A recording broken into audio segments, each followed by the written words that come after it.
Então, pessoal, você vai perceber que ficou quebrado aí o vídeo, porque para a gente ter uma qualidade de vídeo, a gente precisou gravar para depois compartilhar.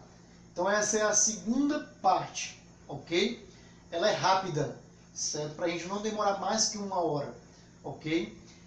Então essa é a segunda parte da aula sobre os 400 anos entre o Novo e o Antigo Testamento, ok?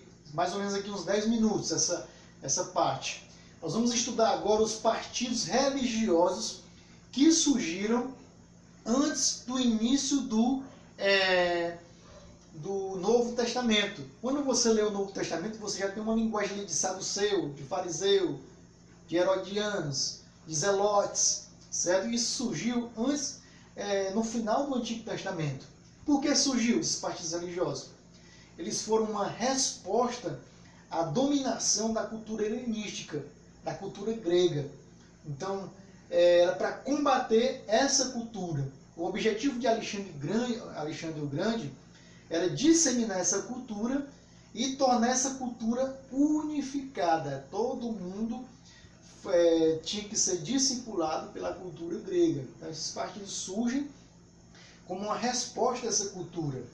Então, nós temos aqui o primeiro partido dos fariseus. Os fariseus, eles eram a seita, era um partido mais rígido que existia, certo? Então, como a lei de Deus deveria ser aplicada às novas circunstâncias? Eles determinaram como a lei deveria ser aplicada a condições mais recentes. Eles estão dizendo assim, a cultura grega está invadindo a gente, a nossa região. Então, como que a gente vai se defender dessa cultura? Vamos criar aqui como essa lei vai determinar a combater essas condições mais recentes dessa cultura. Então, por causa disso, eles reinterpretaram a lei. Eles criaram novas regras, criaram novos costumes. Eles colocaram novas regras em cima da lei de Moisés. Ok? E a partir disso, gerou-se um problema. Porque eles não estavam agora pregando o que Moisés pregou, mas sim pregando aquilo que eles haviam criado. Então, tiveram vários conflitos com Jesus. Jesus rejeitou as diversas leis orais que eles criaram. Eles tinham leis que eles iam para a esquina e começavam a proclamar essas leis em forma de oratória, pregação, certo? Então Jesus frequentemente diz: não sejam como os fariseus, que ficam ali orando, que ficam pregando nas esquinas. Eles já receberam a recompensa. Ao contrário, entra no quarto e conversa com o teu pai. Então, qual foi a recompensa que os fariseus já haviam recebido? A recompensa do elogio dos homens. Certo? Então, Jesus frequentemente teve conflito com os fariseus. Os fariseus, eles entregavam o seu dízimo, eles jejuavam 2 vezes por semana, eles eram homens estudiosos, certo? Eles excluíam as pessoas do reino de Deus que não seguissem os seus padrões religiosos, certo? Eles tinham uma base de uma religião exterior, eles estavam mais preocupados em mostrar do que preocupados com o seu coração arrependido. Eles queriam mais mostrar do que se arrepender dos seus pecados. Eles perseguiam as pessoas que não seguiam seus padrões religiosos. Uma coisa interessante também é que os fariseus, diferentemente dos saduceus, acreditavam na ressurreição dos mortos. Paulo era do partido dos fariseus. Ele era fariseu, Paulo. Ele acreditava na ressurreição dos mortos. Você vai ver que depois, lá em Atos, vai ter ali uma espécie de confronto, de desentendimento entre os fariseus e os saduceus, por causa dessa questão de acreditar ou não na ressurreição dos mortos, ou na existência de anjos, que os saduceus não acreditavam. Certo? Então está aqui os saduceus, eram sacerdotes ricos e amigos da aristocracia, eram conservadores, eles acreditavam apenas nos 5 livros de Moisés, não acreditavam nos livros dos profetas, só na Torá, os 5 primeiros livros da Bíblia. rejeitavam os escritos dos profetas e a ideia da ressurreição, como eu falei, não acreditavam também em anjos, certo? Então essa seita aqui não acreditava. E nós temos os zelotes, é o partido nacionalista que se opunha violentamente à ocupação romana. Ok? Nós temos aqui o Simão, um exemplo de zelote. Ok? Então, quem eram os zelotes? Um grupo, um partido religioso, também nacionalista, que surgiu para combater aí a ocupação romana, certo? Como forma de resistir à ocupação romana. E os herodianos, que apoiaram a dinastia, ou seja, a descendência de Herodes. Eles uniram-se aos fariseus na oposição a Jesus. Depois você pode ler em casa essas passagens, porque não dá tempo para a gente ler, ok? Temos aqui os funcionários, os mestres da lei, os escribas. O papel deles era copiar documentos e registrar informações. Esse era o papel de um escriba. Eles entendiam muito do Antigo Testamento, como foi falado. No cativeiro, eles assumiram o papel de intérpretes e mestres da lei. Eles ensinavam o povo de Deus. Você vai ver que Esdras, ele volta do cativeiro, ele é um escriba, ele vai ensinar a palavra de Deus ao povo de Deus. No zelo de proteger, eles aumentavam aí as exigências. Já tinha os fariseus, com a sua religião externa. E agora, por cima, os mestres da lei, que eram os escribas, que aumentavam mais ainda as cargas, as exigências, e frequentemente tinham embates com Jesus Cristo. Sacerdotes e sumos sacerdotes, que aqui já atuavam diferentemente aí do tempo aí do Antigo Testamento. No século de independência, na era dos Macabeus, eles eram ao mesmo tempo os líderes religiosos e políticos. Tem os rabis. Jesus é chamado de rabi, que significa meu mestre, meu senhor. João Batista era rabi também. Jesus adverte seus discípulos de que não deviam ser semelhantes aos escribas profissionais que desejavam ser chamados de rabis. Nós temos aqui o texto que os judeus usavam. Qual era esse texto que os judeus usavam no Antigo Testamento, no período interbíblico? Era Tanaká. O que significa Tanaká? Olha só, o T, o N e o K. Ele é um acrônico utilizado para se referir ao conjunto principal de livros sagrados dos judeus. A Tanaká era o conjunto de livros que os judeus consideravam inspirados, divinos. Eles diziam, esses livros são inspirados por Deus. Deus usou homens para escrever esses livros. E o texto desses livros era um texto consonantal. O que é um texto consonantal? É um texto que se possui somente consoantes, não tem vogais. Então o hebraico do tempo de Jesus, do Antigo Testamento, ele é um hebraico consonantal. Então ele é anterior ao texto massorético. Ele é anterior a esse texto massorético, que veio depois dos tempos de Jesus. Ok? O texto massorético. O que é o texto massorético? O texto massorético é já o texto do hebraico que tem vogal. Ele surgiu nos anos 500 depois de Jesus. Então o Império Romano chega, destrói ali o templo, os judeus novamente se dispersam por todas as nações, e ele diz, vamos preservar a nossa cultura? E para facilitar essa preservação da cultura e da religião judaica, eles criaram o texto massorético, que era um texto que colocavam vogais em cima e embaixo das consoantes. Vogais representadas por símbolos. Então, a Tanaká era formada pelas palavras Torá, T aqui, Nevim, de N, e Ketuvim, certo? O de cá. A divisão desses livros eram diferentes, mas o conteúdo é o mesmo dos nossos 39 livros do Antigo Testamento. O conteúdo é o mesmo, mas a divisão é diferente. O nosso tem 39.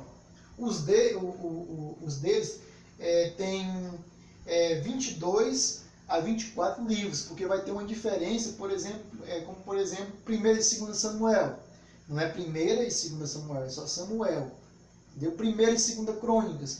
Não é 1ª e 2ª Crônicas, é só 2ª Crônicas. Por isso que dá 22 ou 24. Os profetas maiores e menores da nossa Bíblia, só é um livro, certo? Com 12 profetas. Por isso que vai dar essa soma diferente da nossa, mas o conteúdo é o mesmo. Nós temos aqui um testemunho do Flávio José, também dando autenticidade aqui e autoridade para esses livros. Ele viveu na época do ano 37 a 95 depois de Cristo, ou seja, ele viveu no tempo dos apóstolos. Ele foi o maior historiador judeu e ele não era cristão. O que ele diz sobre a Tanaká, sobre os livros que os judeus consideravam inspirados? Não temos dezenas de milhares de livros em desarmonia e conflitos, mas só 22, contendo o registro de toda a história, os quais, conforme se crê, com justiça são divinos. Então, por que ele está dizendo isso? Porque no período interbíblico é quando surgem os apócrifos, certo? Os livros que muitas pessoas escreviam e diziam ter autoridade divina. Só que ele vai dizer assim, olha só, nós judeus, nós não temos dezenas de livros, nós só temos 22 considerados inspirados por Deus, certo? São divinos, ok? Então ele vai dar autenticidade a esses 22 que correspondem aos nossos 39, e não aos apócrifos que surgiram aí no período interbíblico. Então, por que uma pergunta para você aprender e explicar. Por que os apócrifos que surgiram no período interbíblico foram acrescentados pela Igreja Católica Apostólica Romana? Por que eles foram acrescentados? Você tem que saber um pouco da história de Jerônimo para responder essa pergunta. Então, Jerônimo ele foi aí uma espécie de padre daquela época, certo? Um monge, muito estudioso e inteligente. Ele viveu no século IV, certo? E a igreja pediu para Jerônimo traduzir a Bíblia do hebraico e do grego para o latim. Traduziu o Antigo e o Novo Testamento para o latim.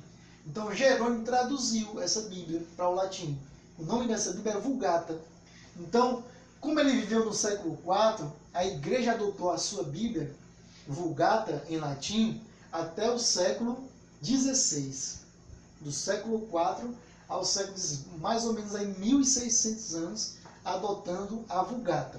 Só que a Vulgata, ela tinha apenas os 39 livros que a nossa Bíblia tem.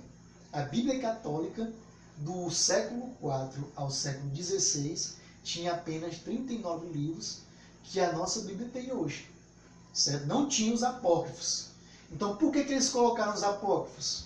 Eles colocaram por volta do ano 1517, quando surge aí a Reforma Protestante.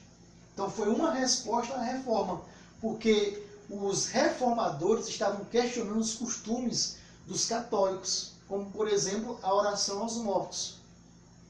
Então, não tinha na Bíblia da Vulgata, adotada pelos católicos, não tinha dizendo ali que eles teriam que adorar os mortos. Aliás, orar aos mortos, orar pelos mortos.